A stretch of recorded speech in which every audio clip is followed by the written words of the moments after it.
Okay, rolling po tayo muli sa atin mga kababayan. Live coverage po natin ng ating streaming ngayon sa To The Rescue sa aking apo. Sapagkat direct to the point po at para po tayo bumati sa lahat ng mga tao sa bayanan na may karamdaman, Luzon, Visayas, Mindanao. Ito po yung napakalaking hamon ko sa tatay ko. May chronic obstructed pulmonary diseases, no? Pulmonary, chronic. At ngayon pong magang ito, hanggang ngayon na pong oras na ito na mga alas 12 na yata ngayon. Hindi ko malaman. Nagreklamo na po ang tatay ko sapagkat medyo hirap na po siyang makadahak ng plema, natutuyo. Ganyan po kasi yung mga narrated story na aking nabangga sa Metro Manila the time of COVID pandemic. Na ang dami pong namatay ng matubuhan na hindi na po nakaya ng katawan ng tao. Bagamat magaling ang ating mediko, kung hindi na po kaya ng katawan ng tao, ng human anatomy natin, yung pinapasok na gamot, kahit ano pa pong mahal niyan, kahit ano pong husay niya, kung hindi na tayo able yung ating katawan na tanggapin ng mga medication, wala na rin po. Kaya po nung napagpasyahan ko, talagang nalaglag po yung aking yagols, no? Pakalaglag bayag.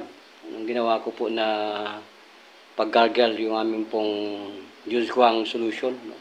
Pero ano po, mild lang yung aking timpla at bago ko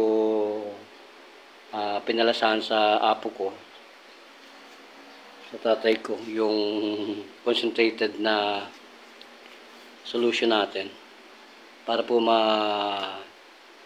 eliminate, ma-expose niya, ma-ituruan niya yung phlegm na yun, na thick phlegm, na napaka, ano po yun, lagkit, na natutuyo dito. Ay yun po, nagkaroon po ng successful, at kita po naman ninyo, tulog na tulog.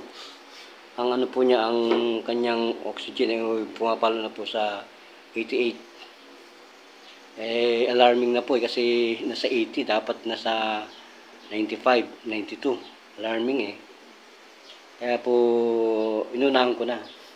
Kasi sanay naman po ako sa laglag-bayag na senaryo ng rescue. Ito po ang tatay ko. Tingnan po ninyo. Ang sarap ng tulog.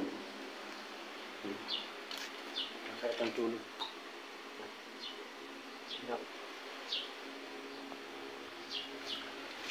Sumarap ang tulog.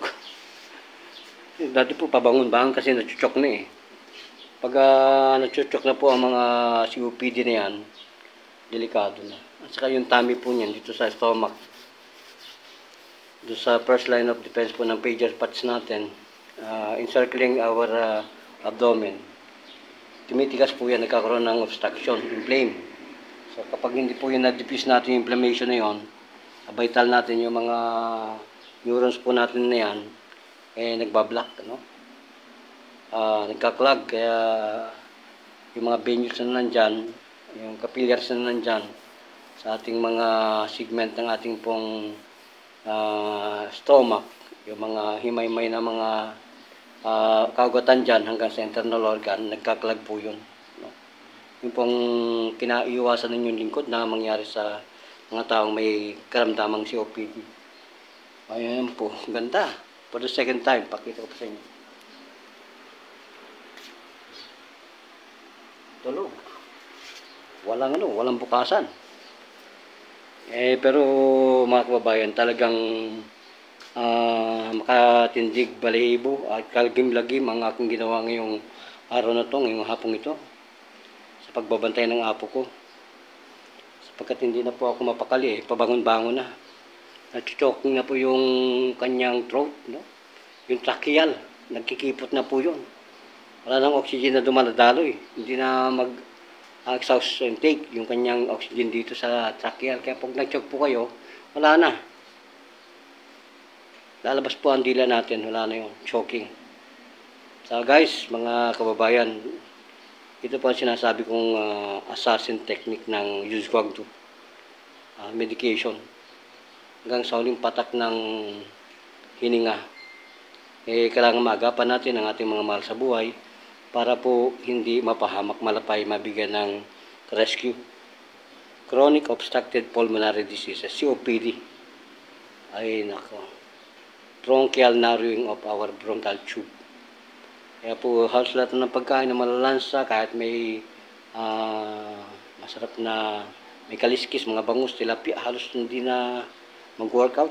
Dahil nga yung plema ay nandito na, wala na. And doon na po ang treatment ng medisina dyan pag hindi natin nakilala yung ating miracle sa Panginoon. So sa lahat po ng gusto mag-comment, okay, nandiyan po sa baba ang ating naghihintay na comment sa lahat, yung mga matatalino natin, ng mga frontliner, mag-training po tayo ng maaga sa kagalingan ng Panginoon. Gracias Philippines, Babos.